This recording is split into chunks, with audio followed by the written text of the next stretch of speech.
Story 1. Foreign. Borderline abusive friendship with a girl from the ages of 9 to 12. Here's some background information to give you a little understanding as to what my life was like back in the late 2000s to early 2010s. I grew up in a very tumultuous household. My parents hated each other, and my extended family, along with my immediate, were plagued by mental illness and drug addiction. So needless to say, I was a very anxious child who was drawn to unstable people. And suffice it to say, they were drawn to me. I was a shy 11-year-old girl who, like many others before me, used the internet as a way to vent my frustrations and anger about my home life. This was the time where AOL was the main source of communication used between friends, and I was no stranger to this. Along with MySpace and Facebook, however, I wasn't like the typical preteens of this era, or so I thought. I kept my profiles private, never accepted a follow or a friend request that I didn't know, and never shared my location on these said profiles. This is the part where I introduced Tanya. Tanya and I met in elementary school, one of the points in my life where my family situation was quite volatile, and in retrospect, I think she sensed this. I was vulnerable, and Tanya took advantage of my innocence. She never really displayed any signs of her true intentions in the beginning, as they never usually do. She would do shady things every now and again, things like manipulate me into begging my mom to stay on the computer until the wee hours of the morning just so we could go on not safer work websites. She ghosted me when I didn't give her my favorite pen, or she yelled at me when I couldn't perfect the guitar solo on Guitar Hero. She did some things to me that I believe my brain blocked out due to trauma. My mom didn't like her either. Parents have a weird intuition when it comes to friends, and I wish to God I would have listened to my mom before Tanya did what she did to me. Tanya's behavior changed for the worse when we turned 11. Tanya was openly jealous of my success in high school. Granted, she was incredibly smart herself, but she always made it a point to mock me for having great grades, and would comment that since I was not pretty enough, having good grades would be a nice balance. Nice, right? It took me a while to build my self-esteem up after all those snide remarks she would make about my weight and face, and only now, as a 22-year-old, do I think that I'm beautiful and have a wonderful figure. Anyway, back to Tanya. As a result of her jealousy and growing resentment toward me, she began to plot my downfall. I make no exaggeration either. This girl literally tried to ruin my self-worth even more than she already had. It started in 6th grade. Tanya and Ike were remarkably close that year, and I wanted to do everything with her. We would talk all day in school, and we would chat all night on AIM. On one particular evening, Tanya and I were talking about boys. Being that we were hormonal young girls, our conversations would usually turn onto who we liked in the school that day. Being that I had a horrible relationship with my father, I didn't really trust boys, even from an early age, so it was rare if I developed a crush on one. I remember Tanya and Di's conversation going something like this. "Do you like Mark?" Tanya asked the kid in my class. "Yeah, why?" I replied, "I heard he likes you." She said to me, "What? No way, totally. He told me, do you want me to talk to him and give me your username?" She asked me. "Yes, of course." "Oh my God, thank you, Tanya." I replied to her. My heart was racing. A boy liked me? Impossible. When Tanya told me that she would give Mark my username for AIM, I nearly exploded in my seat. Her 11-year-old me could not believe I was going to have my first real boyfriend. Oh, how wrong I was. Fast forward to the next night. I was getting ready for bed when I heard the famous AOL ding sound off my iPod Touch. You know the sound I'm talking about. When I checked the notification, it was a message from Marky Boy 99. I turned red. Tanya had really talked to Mark and gave him my username. She was truly the best. He messaged me with the usual "hey" emphasis on the 3 Y's. And I responded, "Hey." I didn't want to come off as desperate, so I only used 1 Y. Not even 1 minute later, he messaged me back. We talked all night about everything, or days, how school was, what type of silly bands we liked, typical 11-year-old stuff. I have to admit, I was smitten right off the bat. I think it was partly because I'd never really had a boy like me before, and the other part being that my self-esteem was so low that I never thought a boy would be capable of liking me. They could also have been because Mark was one of the more popular boys in school at the time.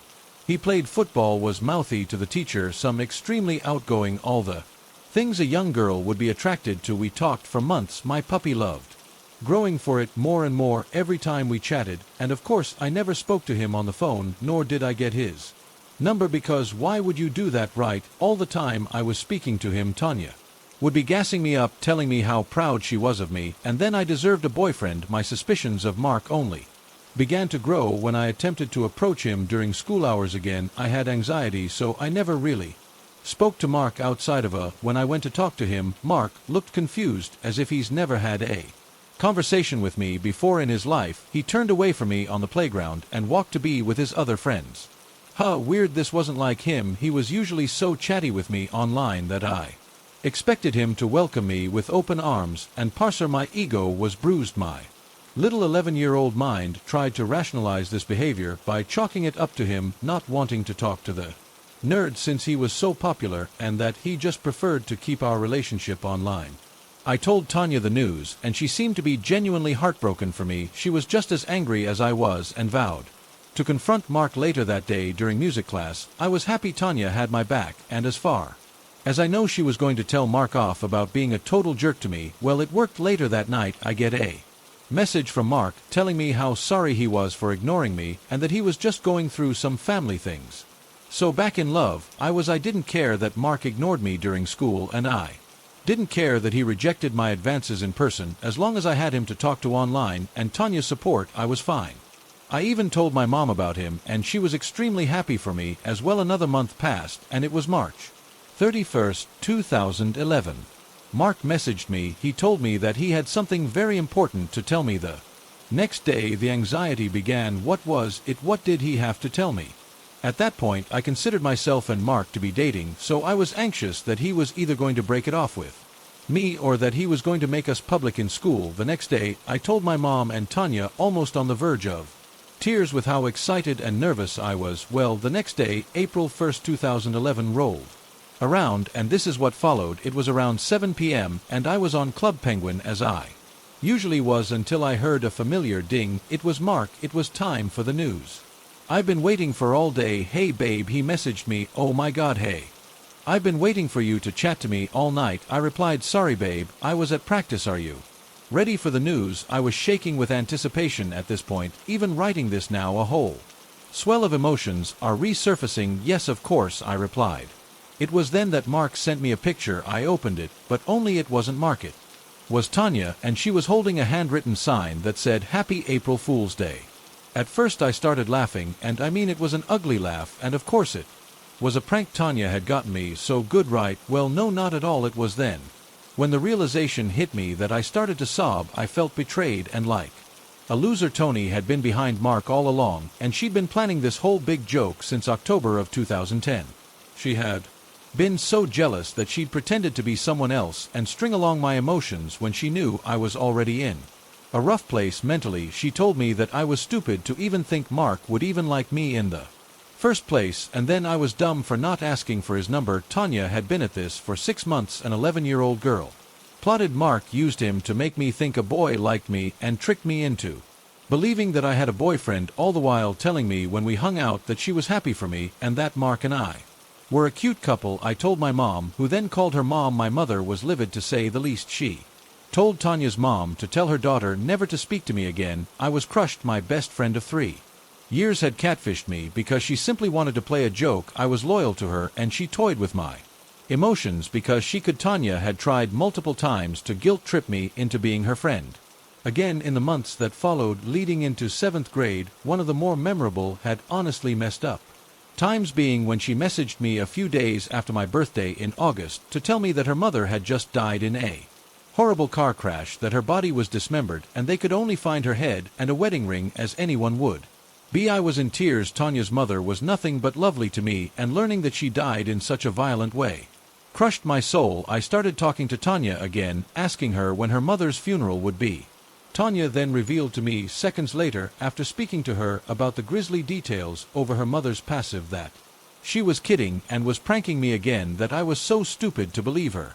She even sent me a video of her laughing. I was disgusted. Who would even say something like that? What 12-year-old would message someone that their mother was dismembered in a car crash?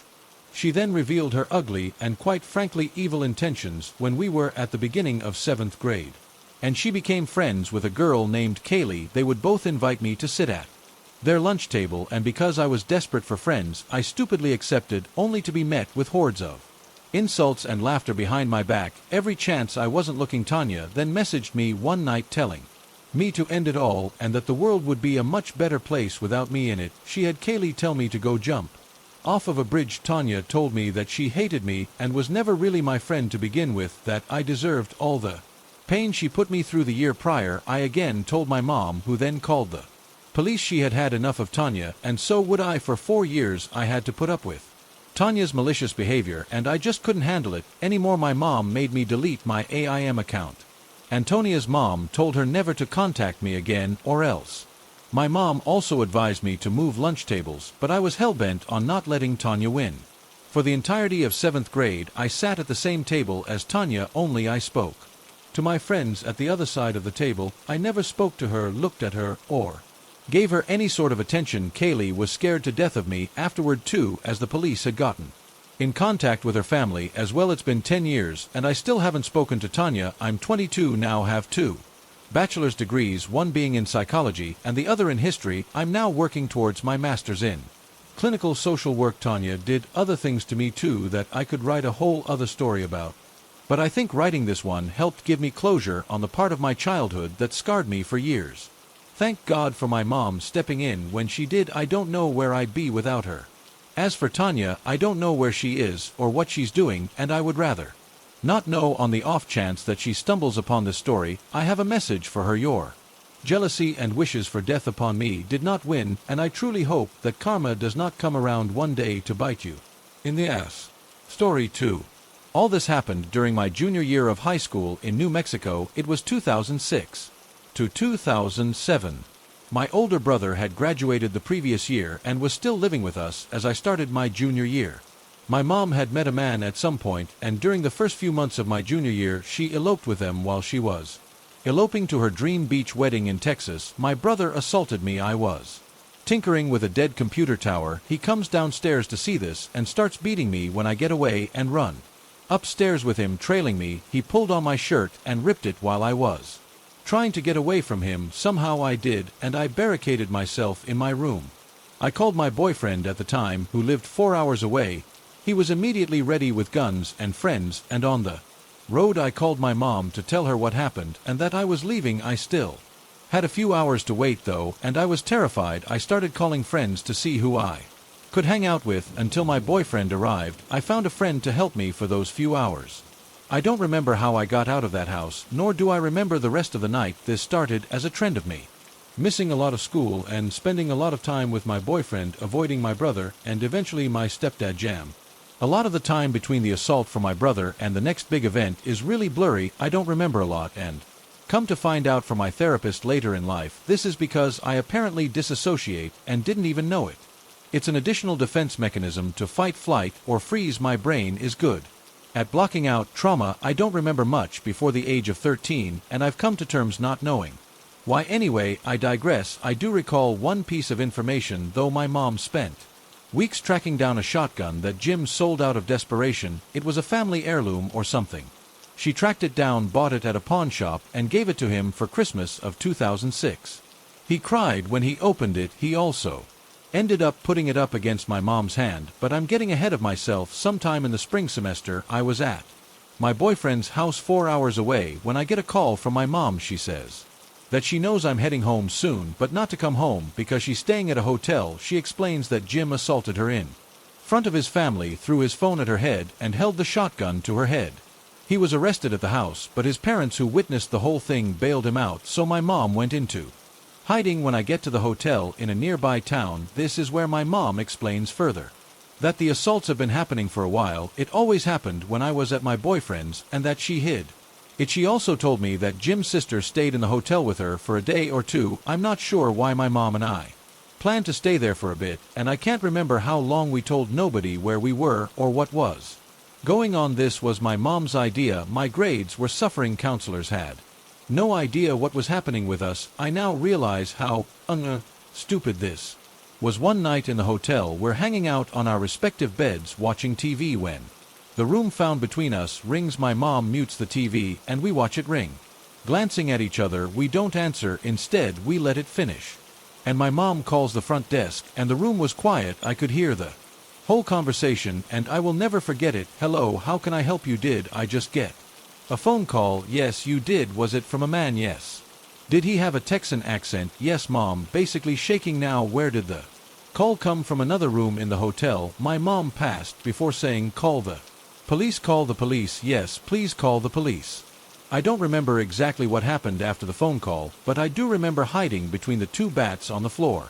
With our old cat, we were on the first floor with our cars right outside the window. My mom said that this was to keep an eye on her, but I now think this was a dumb idea. She had no idea if he still had the shotgun or not, so we were just hoping he did not know where we were. After what felt like forever, the police knocked on the door. The knock was so startling but so relieving when they announced that they were the cops. He was arrested at the hotel, and we proceeded to find out a lot of things.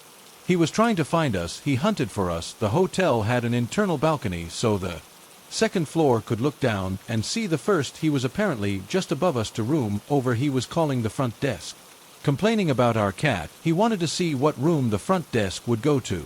Apparently, he was also texting my mom during the whole thing. He was saying how dumb we were for leaving our cars outside, how he knew where we were, how he'd hunt us down and killed the mother lion and her cub. Demented, understand her. He even said some of this in the voicemails that my mom never let me listen to. We left this hotel for another further from our home. We couldn't sleep, and around 3 a.m. I left to go back to the safety of my boyfriend.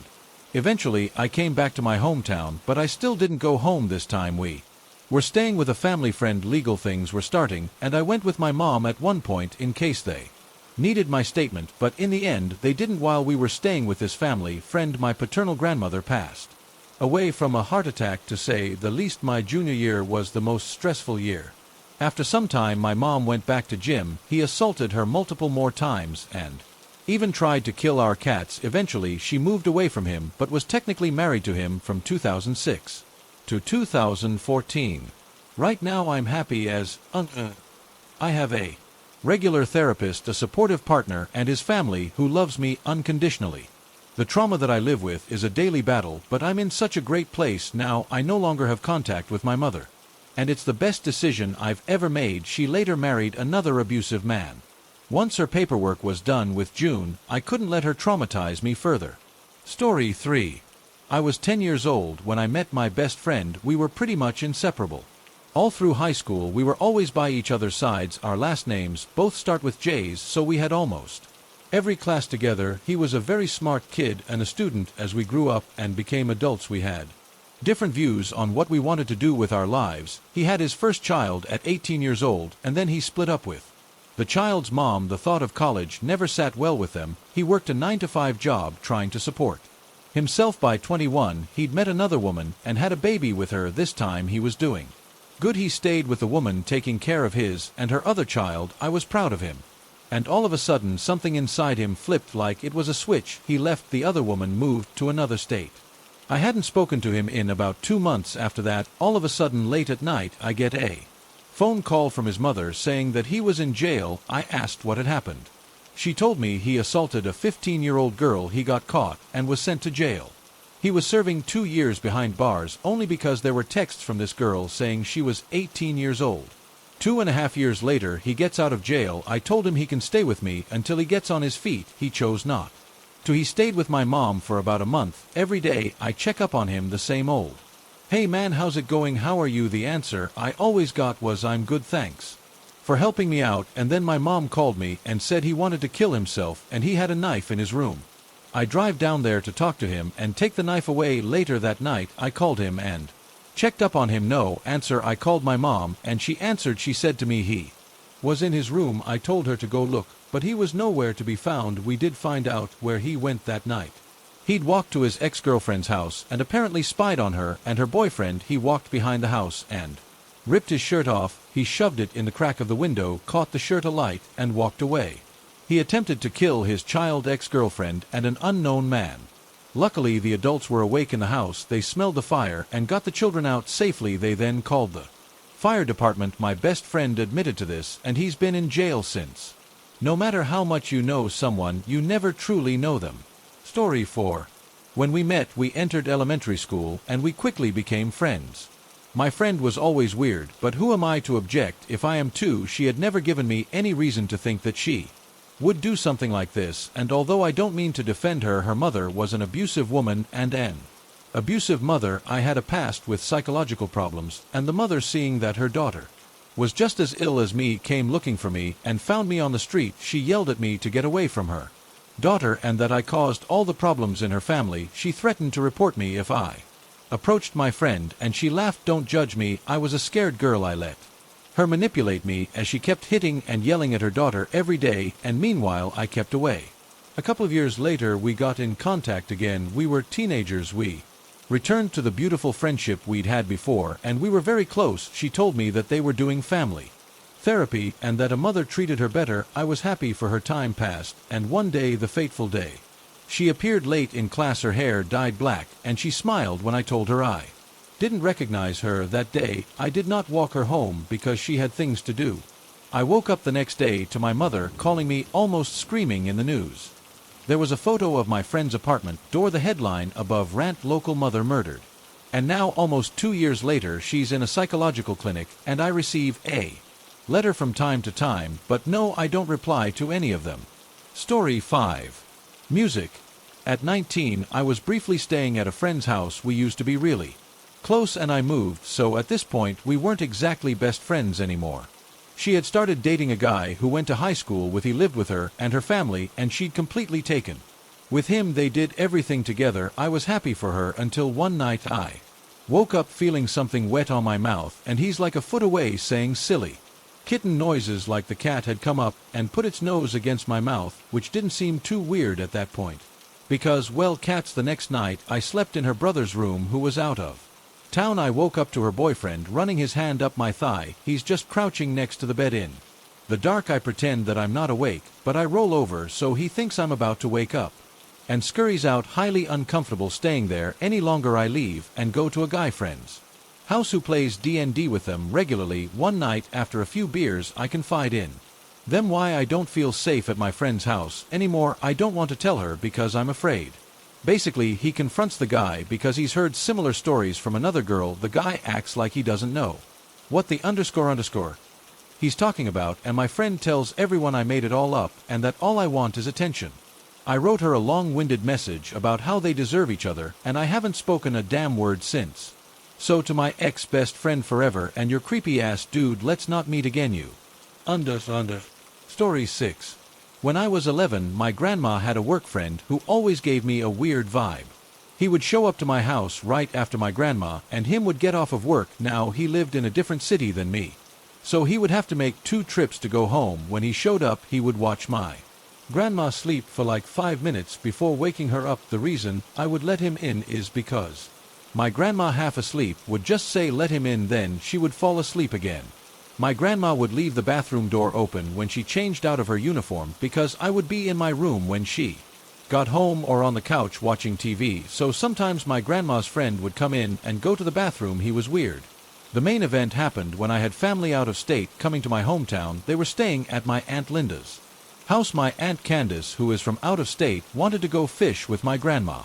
I was home alone because he left early in the morning, and I didn't feel like getting up to fish, mainly because I hate fishing. See, what about 12:30 my grandma's friend shows up and doesn't leave when my grandma's car is gone, so then I think he's just being weird and he'll leave. I was sitting on the couch watching TV when I then hear a loud bang. I live next to a highway, so I thought nothing of it, but then it happened again. I see my dogs run to the laundry room, which leads to the basement and back door. I go outside to see what's happening, and I see the back door that's supposed to be nailed shut wide open. Being a child, I start to run to the front yard. Then I see my grandma's friend is not in his car. I then call my cousin, and she and her kid come over. They jump out of their car and run to the backyard. Now, it's important to note my cousin, who is an adult, also worked with my grandma, so when she goes to the backyard, she sees him just casually walking out of my house. She says, "George, why are you here?" He looked startled to see her, and then he says, "Oh, I had to use the bathroom." That made no sense because of the other excuses he used, and my cousin followed my grandma's friend to his car. We looked at what he did. He took off the nails that now the door shut. Then he busted the bottom panel to the second door. I assumed that was the first mount bank I heard. Then he went Upstairs to go to the laundry room door, he tried to bust it down, so I think that was the second loud bang. When he was leaving, he was either giving up or going to his car to get something. To make it easier, so I called my grandma. She went to my Aunt Linda's house, which is where I went. After he broke in, she stopped being friends and never spoke to him again. Here are a couple of my theories. Number 1, he heard I had family from out of state, so he must have thought I was with my grandma and no one would be home. Number 2, he broke in to try to steal pills from my grandma. Number 3, because of the other weird things he did, like watching my grandmother sleep, I think he was trying to steal her used bride panties. That's my story. I hope you enjoyed it and stay safe. Also, stop being friends with someone if your kid says they watch you sleep. Story 7. So this happened to me a few months ago. I'm a sophomore in college, and I was traveling down to my hometown over break. I was having some relationship issues with my stepmom, so I didn't want to stay at my dad's the night I arrived at my hometown. I phoned a friend of mine from high school to see if I could stay at his place. I knew from social media that he was still in town, and I've stayed at his place before I knew there would be a place for me to stay if they could allow it. My friend Zay seemed like a pretty normal guy. We weren't best friends or anything, but we got pretty close by the time we graduated. We would occasionally text or hang out. If I was in town, we would catch up and reminisce on the times we spent in orchestra or in English class. When I called, he seemed extremely enthusiastic. She is normally an upbeat guy, but this time it seemed like he was getting a brand new car. I didn't think about it at the time, and he said I could sleep in the guest room, so I headed over. When I got to his house, he was just as excited as he was on the phone. He was bringing up stuff to do, like getting high and watching weird movies or playing video games. Z's parents weren't home, so he really wanted the opportunity to smoke.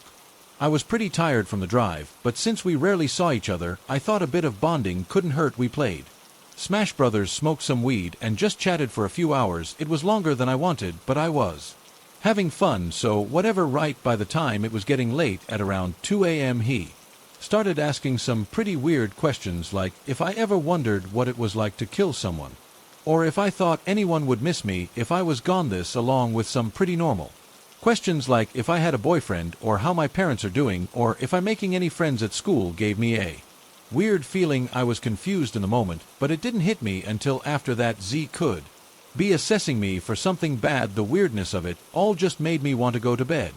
We stopped the game and both went into the basement, where his room and the guest room where we say goodnight. I go to my room and get ready for bed. I'm having trouble sleeping, just insomnia that I've had for a while, so I stay awake for around an hour until I hear some movement outside my room. The walls are pretty thin, so I could hear footsteps walking past my door, then up the stairs to the main floor, and then back down quickly. After, what struck me as odd was that I didn't hear the basement door open, which it creaks when it does. The light didn't turn on, so I was confused what Zay was doing. I heard him go back into his room, but I had this odd feeling just ever since I met him this night. He seemed a lot different than he's ever been. I decided to look him up on social media and Google to see anything out of the ordinary. Everything seemed normal until I found his Tumblr. It was linked from his inactive Twitter account that I found on my Twitter contact list. His Tumblr was, well, disturbing. There were graphic drawings of mutilated bodies of humans and animals, links to suspicious-looking websites that I didn't dare to click on, text posts and stories about murdering, cannibalism, and torture. There were photos of guns, knives, and axes, which, after looking closely, were taken in his bedroom. The last post around a week prior was a text post from the account saying he wished he could find someone easy to kill, like a homeless person. I was immediately filled with dread. I knew he was going to do something. He must have gone up the stairs to lock the door. I packed my things. Luckily, I packed lightly. I opened the small window at the top of my bedroom wall. I started desperately climbing through, and as I was pulling my legs through, he opened the door. It was dark, with the streamlight illuminated enough for me to see he was carrying something long and skinny. It was probably a knife. He didn't say anything. I didn't say anything. I just turned around, hopped in my car, and drove as fast as I could to my dad's house. I immediately blocked him everywhere and reported his Tumblr account, not before telling the police. They said they couldn't do anything as the guns were registered under his dad, and he actually hasn't done anything yet. Nevertheless, I told my other high school friends not to hang out with Say. Ever since, I've been creeped out whenever I meet new people. Just the realization that someone I knew so well could underneath be this person Who could hurt me so bad, who could kill me? I don't know what you're doing now, see.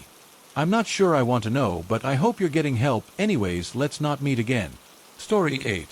This story happened almost 10 years ago, and I got home from work one day and logged into Facebook to find a message from someone I didn't know, and it was too long ago to remember verbatim what was said, but it was along the lines of, "Hey Rick, I know you have no idea who I am, but I've been trying to decide what to do for a few days. I figured I had to let you know what's been going on.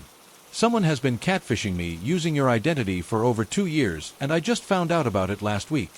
The sender of the email was clearly pretty shaken up and understandably was experiencing a mix of emotions. According to her, she'd met the imposter online a little over 2 years prior to recording this, and that they've been engaged in a pretty intimate long-distance relationship for the majority of that time. The imposter had created a Facebook, and it over time reposted almost all of my photos with their own captions to them. That included a good amount of art I drawn that they took credit for. They created fake profiles for a good amount of my close family and friends so they could comment on photos of themselves to make the profile seem legit. The funniest part to me is that although most things in my real life seem to be mirrored in this fake profile, I was instead portrayed as trans. I think the main reason for this was that the sender of the email and the imposter would actually speak on the phone, and the imposter turned out to be female in the end, and therefore needed a reason to justify her more feminine-sounding voice. The sender of the email was justifiably both angry and creeped out and wanted to find the catfish. She started asking me a lot of questions about my life, but phrasing them like, "Is your sister's name Liz? Did you go to Westfield High School?" Some of the more clearly information that anyone could glean from a quick glance at my profile. But then she asked, "Is your best friend Rob?" which struck me as odd, since despite this person actually being my closest friend and who I spend the most time with, we have barely any Facebook photos together, and most are from a long time ago. Then she asked, "Were you adopted, and do you have siblings?" Chris and Phoebe, which sealed the deal for me since I knew for a fact I'd never posted about being adopted online. The sender of the email already had an idea that this person had known me in real life, but this confirmed it for me. The sender of the email had contacted me shortly after confronting the imposter for the first time. I guess after 2 years it finally becomes suspicious of the fact that the imposter would not show their face. I have no idea how it took them this long to figure out that they were being played, but I'm glad they finally decided to give the ultimatum of "show your face or I'm cutting you off." I'm pretty sure this is the point where the imposter admitted to being a catfish, and that she'd been using the identity of someone she had a crush on in high school before hanging up. I was given the URL so I could look through the profile myself, which was up for about 2 days after I saw it before it was all removed. It was definitely really bizarre. The imposter had posted more than I ever had on Facebook, and it genuinely seemed like they'd lived a pretty involved double life online. Has me. Almost everyone I post photos with on my real profile would then have their own fake profiles created that had enough content to be genuinely convincing so they could be tagged in and validate these new photos. Some of these profiles seem to have gone and made their own real friends as well. I wondered if any of those were used to facilitate even more online dating deception. Either way, the amount of time that this person had spent fabricating their alter ego's online presence was pretty shocking. The whole time I'd been crawling down this Facebook rabbit hole, the sender of the email was looking through my real profile. After a while, she sent me a message saying, "Did you take these photographs?" and showed me what I remember as black and white photos of a barn or something. I hadn't, which was weird since everything else on the fake profile originated with me, and she'd noticed the discrepancy. We both tried reverse image searching with no luck. Then, either through a stroke of genius or somewhat suspiciously, she thought to flip the fake number the imposter had written into the fake Facebook profile around in reverse. A Google search came up with a landline number that belonged to the home address of a girl that I'd gone to high school with.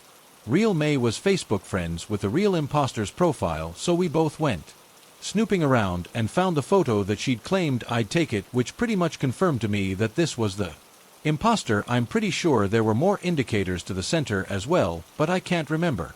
I thought about messaging her for a while, but decided that it probably wouldn't lead to any good at the time. My thoughts were definitely let's not meet. I talked a few times with the center of the email just to try and decompress a bit, but honestly just wanted to distance myself from the situation. I also had my suspicions about the sender as well. I figured maybe it was the imposter's one last-ditch effort to try to talk to me. Although when it was all over, the sender seemed to be eager to leave this all behind as well. Maybe not. Either way, it was a really strange experience. I felt mostly freaked out and violated, but I guess there was a small part of me that was flattered by it. I had a lot of mixed emotions. The weirdest part to me is that I'm a really approachable person and would have definitely been willing to talk and probably be friends if this person had just approached me instead, although I'm still not sure if this was done out of an obsession for me or if this person felt like I was just a suitable image to base this fabricated persona off of. I remember talking to her probably twice throughout high school, and I really didn't have a very good idea of who she was other than a quiet hipster girl. If any person involved reads theirs, I'd definitely be happy to talk now. It's been years, but I've gone from being very put off to always wondering why this person chose me over a myriad of other more attractive, more interesting people online to base their other life off of, according to the sender who contacted me. She'd probably spent more time online pretending to be May than she actually did going about her own life.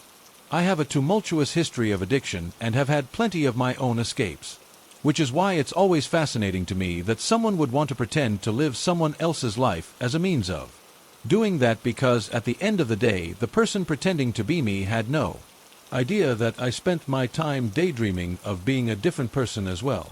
I guess it just goes to show that no matter how much you wish it was someone else, chances are that person has plenty of their own reasons to want to escape their own demons. Thanks for listening. Story 9. So when I was in college, I used to pull all-nighters, and I fueled myself with takeout and coffee during the exam week like any other students would. It was early January, so the area around my apartment was pretty deserted, as most people hadn't returned from their winter break yet, but unfortunately I still had an exam left. It was around 2 a.m. that night. My flatmate and I decided to order some food, but our usual restaurant wasn't accepting orders online, so we decided to head out and grab some cup noodles and soda from a nearby 24/7 store. Anyway, as we walked by, most of the usual night stores were shut, and even the 24/7 store was closed for some maintenance issue. I was disheartened, but still very hungry. I opened my phone to see if there was anything else nearby. I was busy browsing my phone for any place that might be open, and my friends started messing around, saying that she saw something move inside one of the stores and that maybe it was following us. I brushed her off as usual, as I knew she had a bit of a habit of trying to spook me. However, as we started to head back home, my friend suddenly huddled close to me and told me to call someone, me being the hungry and dense idiot that I am thought that she meant to call up a restaurant. So I told her in an annoyed tone that I was trying. Damn it, we reached a T-point intersection on the main road when my friend suggested that we take the inner lane, as the streetlights on the main road are out, and it is pretty dark there. I quickly agreed, as the inner lane has pretty well lit, and we do know our way around. As we walked into the lane, my friend, who had been acting strangely up until now, started to tuck my elbow, and before I could question her, she looked me in the eye with a somewhat scared smile, and she said that we needed to run. She then started to run full on sprinting. Now, usually I ignore her antics when she tries these practical jokes on me, but for some reason that night I too began to run, because something in my gut told me to listen to her. However, after a while I was cold and out of breath. I yelled at her, "Can you just stop? There's nobody about, so stop messing around." She slowed her pace and turned around, and by now I was more annoyed at her for trying to spook me. Mind you, by this point there was a few feet of gap between us, and as I caught my breath and turned up to look at her, I could see her expression and pale. All of a sudden, she wasn't looking at me, she was looking behind me. It was at this point my sleep-deprived, cranky brain realized that there was something seriously wrong. I heard a noise behind me. What I didn't know was that our stalker, who had been steadily following us, was only a couple of feet behind me, and when I had yelled at her, he had heard me and started to run towards us. I still can't completely describe that moment, the sound of someone's weird laughter and footfall behind you, the sound of your own pounding heart, the way your ears go hot and tingly.